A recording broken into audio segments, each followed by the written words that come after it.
Hello everybody, I'm just a Squid Hat Gamer, and today I would like to talk about something I've been wanting to for a very, very long time. Now, with X and Y only 12 days away, there's still 12 more days! I figured, what better time to start making them than now, and what better subject to talk about than Pokemon. Now, you see, Pokemon has been a huge part of my life the past 13 years, and there's so much I can talk about with it. It's hard to just pick one starting topic. I could talk about my favorite Pokemon, my least favorite Pokemon, my thoughts on the 5th gen, but, to be fair, I thought what better way to start off my journey than to talk about what started my original journey, Pokemon Blue. Now, to be completely fair and honest, Pokemon Blue was not my first Pokemon experience. That would be the anime and the toy series. Used to love to collect these little guys. They were just so awesome. But it was the first game I got in the collection, and it became an important milestone in my journey for future Pokemon games, and my overall love of the series as a whole. Now, you have to realize something.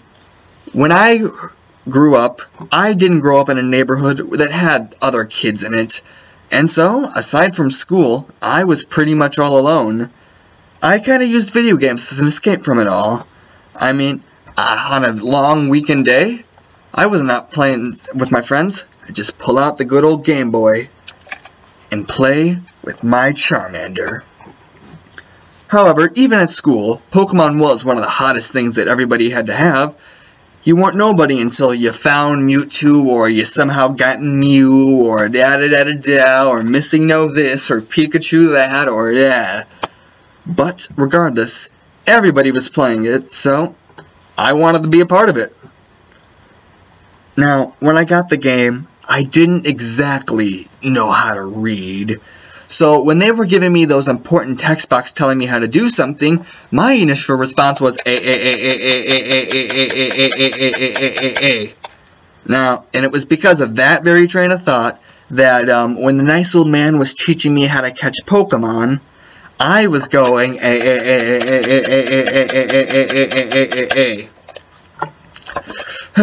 And you can imagine that caused me much frustration later in the game. When everybody was catching their first Pidgey, I was sitting there yelling, "How many times am I gonna kill you before I can throw a Pokemon at you?" You see, I got my logic from the show, because I saw Ash knock out the Caterpie and throw the Pokeball at it and catch it. So, I was just wondering how far I had to get into the game before I unlocked that privilege too. Not good advice, and heck, I'll admit, overall, I was a pretty stupid kid when I was playing it. Heck, I named my first Charmander, because I didn't know that you didn't have to nickname them. I thought that was a requirement, but I didn't want to nickname my Charmander, so I kept his name as it was. I wasn't very good at nicknaming at that time anyways. I mean, heck, my rival's name was question mark. Yeah, I'll admit it.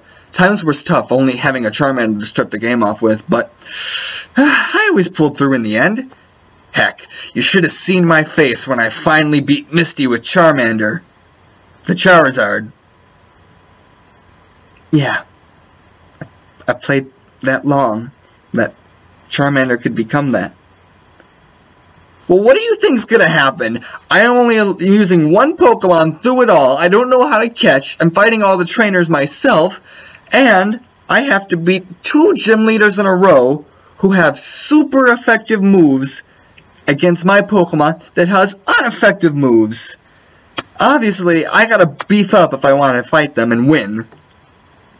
But, in the end, I did. And that was one of my proudest moments in gaming. Or most shameful. I'll let you guys decide what you think. After this, I headed out to the next major city where I would run across the evilest thing I would ever encounter in a video game. Snorlax. Oh gosh, I spent weeks stuck on that part trying to figure out how do I get past him. I kept using the HM cut on him, hoping he'd get tired of being, cut open and leave. I bought all the awakenings from the store and kept trying to use them on him. I did everything I could trying to figure out how do I get past this evil tyrant. Until I realized the boat. So, I went on the boat and was greeted with many new trainers who had Pokemon that I can fight, and at the end, my rival ? However, I could never really figure out what to do after that point. There was some tree blocking the gym, and I didn't know how to get past that. Yeah, you'd think I pieced, cut and that together, but no, I didn't. I'm stupid. Then, I couldn't figure out what to do in Diglett's cave, So, I just kind of stopped playing after that. I gave Pokemon a break for a few years, and, you know what? By then, it didn't matter. Because Gold and Silver came out! Yeah!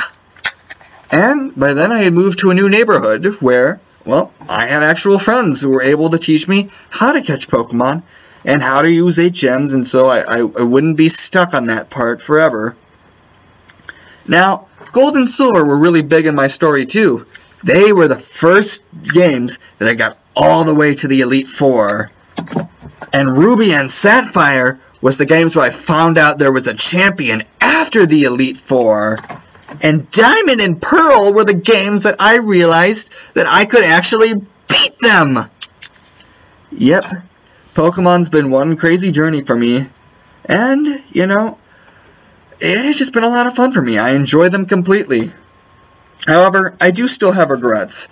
Regrets that I never finished my beloved Pokemon Blue. So, I tried to take it up a few times after that, but for one reason or another, I can never make it all the way through the game. Heck, I even tried Pokemon MMO Fire Red, and, well, where I did get to a decent amount, no, I got to the exact same point in all honesty, but me and a few friends did try to play it at one point, and it was a lot of fun while it lasted. We were all each other's official rival. Yeah, screw doucheface Gary. We had each other to fight against. We all picked a different starter, and we all played through the game at the same time.